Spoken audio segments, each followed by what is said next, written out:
Преди да го позиционирам този микрофон, защото магнитчето му остана някъде из улиците на Барселона, се чудя... Нещо е такова, ако направя, дали ще е нормално. Но ако направим нещо е такова и имаме стойка за микрофон, която е страхотна. И сме готови.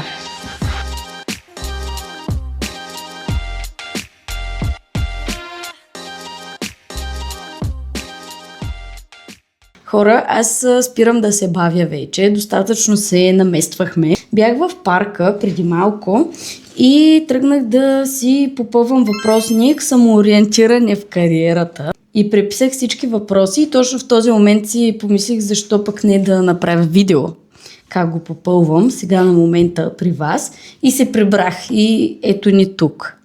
Така че може да започваме. Аз извадих тези.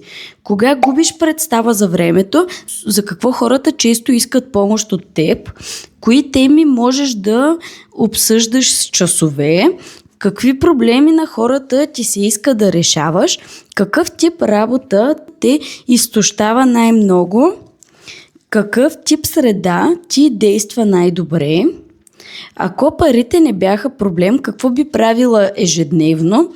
Представи си, че след 10 години си много удовлетворена от работата си. Как изглежда един твой ден?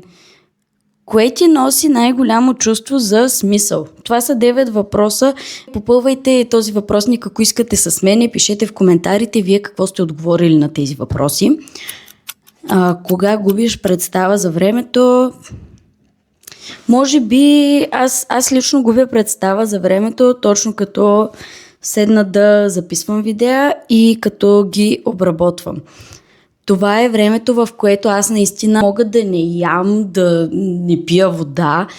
Изобщо даже няма и да разбера, че не съм яла примерно цял ден. Докато си слагам някакви откъсчета от видеята на пистичките и си ги озвучавам. Каквото и да е свързано с видеообработка, може би наистина това е най-готиното нещо за правене. Същото и с представленията. Като имаме представление, имам чувството, че като започнем да си въртим сцените, може така до сутринта да си развиваме персонажите, което също е добър показател. Така че ще напиша на този въпрос кога губиш представа за времето, когато обработвам видеа. Да, когато ги снимам, импротеатър. Определено това са моите страсти, да ги нарека. Втория въпрос, за какво хората често искат помощ от теб?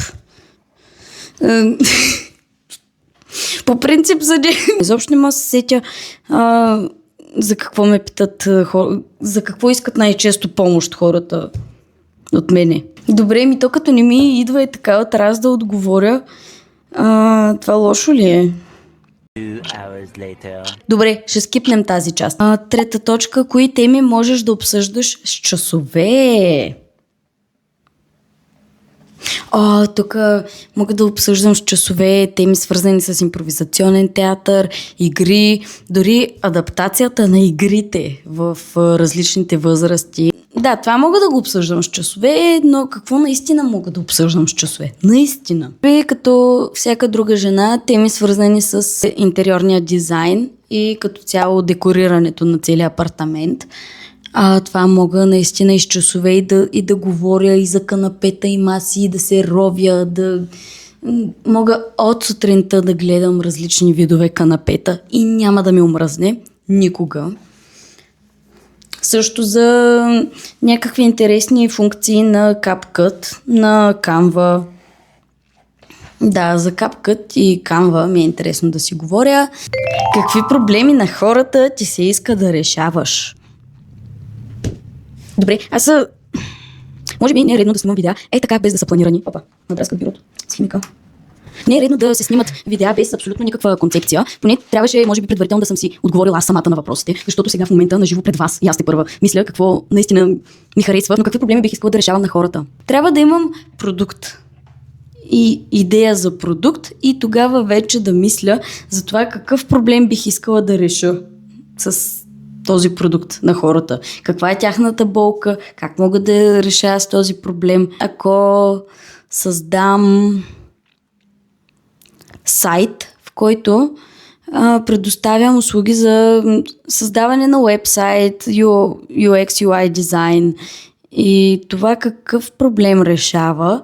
Най-вероятно решава проблема на хората, които стартират бизнес или малък бизнес и те не знаят просто откъде да започнат, не знаят каква е визията, която търсят, не знаят как искат да им изглежда уебсайта или имат идеята, обаче не знаят как да го направят, как да кажа, кликабъл, интуитивен сайт, дето като го отвориш и той направо те въвлича да цъкаш и да си четеш и да си отваряш някакви прозорчета и наистина да ти е приятно. Да ти е приятно да прекараш време в този уебсайт. Може би това би ми било интересно да го разреша като болка на потребител. Друго създаване на лога. Примерно аз от доста време не съм се занимавала. Наскоро бях си направила така опит да създам лого за проект, който искаме да стартираме с мъжа ми. И да ви кажа, доста време отне. Наистина на Canva бях почнала да го правя това лого. Преди години, като завърших графичен дизайн в училище по изкуствата в Русе, ние работихме на CorelDRAW. Сега не знам кой изобщо ползва CorelDRAW. Имам чувство, че това е някаква програма на динозаврите. Мисля, че сега масово се ползва Figma и Canva. И илюстратор. И така да стана ми интересно отново. Отново и така ми се завърна тази страст към графичния дизайн и много искам. И като имам време да се отдам на нови обучения и семинари и курсове, със сигурност бих искала графичен дизайн да запиша и UX, UI дизайн. Какъв тип работа ме изтощава най-много? Аз си мисля, че точно сега това, което работя, именно в детска градина, това ме изтощава толкова като работа. Първите 2 години някак се не го усещах така, докато сега 3 към 4 определено ме обърква целият шум, който се случва около мене. Виждам, че не ми влияе добре, по-хаотична ставам и аз самата. Накратко, да, тази среда, в която съм в момента, тя ме изтощава. Какъв тип среда ти действа най-добре? Най-добре ми действа импровизационния театър и да си работя нещо на тихичко, по възможност от вкъщи. Даже и да не е вкъщи, самата среда, в която няма такъв шум, като си в детска градина, ти ставаш майка, баща, психолог, всичко си ти. И нон-стоп мозъкът ти мисли, генерира някакви решения.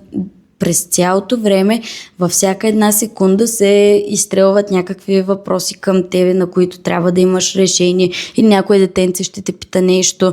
Да, малко е като в света на възрастните хора, обаче е по-различно, защото освен, че някой иска решение от тебе за нещо, за което ти честно казвам, се чудиш как да подходиш, за да бъде педагогически издържано, да дадеш стойност, да възпитаваш някаква ценност в това дете. Просто са много нещата. И ти докато се чудиш кой е най-правилният отговор, който да дадеш на детето, в същия този момент се случват още 50 работи. В другия край на стаята едното е паднало и почва да вика. Други 2 се дърпат. Почват да се дърпат и да се карат. Трето се е разревало за нещо. Четвърто не знам и то вече не знам къде. То се опитва да се покатери на някой рафт. И тотално е един такъв хаос. И не всеки може да мисли рационално, докато се случват всички тези неща около него и не всеки може да овладее ситуацията от такава степен, че те наистина да те слушат. А и самия процес, в който ти да научиш децата това да те слуша, ти кога е времето за педагогическата ситуация, това са процеси, които отнемат много време предвид възрастта им. Няма как, никой не трябва да очаква от тези деца да се държат като в училище. Това няма как да стане. Първо, защото са малки и второ, защото са си дечица. Трябва да им позволяваме да са шумни, да се изразяват и да си бъдат деца. Ако парите не бяха проблем, какво би правила ежедневно? То бих създавала съдържание, което ме интересува на ежедневна база и ще ходя на импро задължително. И бих преподавала импровизационен театър на тинейджъри и на възрастни. Какво искам да работя? Да? Кажи се! Да, бе? Тръгваме ли? Време е, да. Добре, айде приключваме и тръгваме. Добре. Който така докъде стигнах? Кое ти носи най-голямо чувство за смисъл? Със сигурност най-голяма стойност за мен би предало да създавам. Да създавам нови неща, да уча и да откривам естествено. Това мисля, че на всички нас ни носи много смисъл. Да водя и да организирам. Преди си мислех, че много бих искала да правя нещо с ясно изразена ръководна позиция, обаче с годините установявам, че не съм чак толкова добра в това да организирам. И имам уменията да комуникирам с хората, което е в огромен плюс. Лесно се обърквам от списъци, някакви таблици, графици. За мен това е да седна и да решавам судоко. И ми е много трудно да си създавам графици. Особено като са толкова много. Така че да организирам, накратко, напрягам се. Повече се виждам в роля, която да поддържа доброто настроение в колектива, да ги държи сплотени. Определено би ми било по-приятно, защото съм доста емпатичен човек, което ти носи най-голямо чувство за смисъл, да изразявам себе си. Да помагам на хората. Не можах да реша с кое искам да им помагам, но измисля ли го, ще ви помогна. Няма страшно. Така, това бяха въпросниците. Благодаря, че гледахте това видео. Забравях да добавя, ако вие също заедно с мене сте решавали този въпросник, ще ми бъде интересно да прочета вашите коментари, също и как вие бихте отговорили на въпросите. До следващия път, в който може би ще имаме и стойка за микрофон. Обичам ви!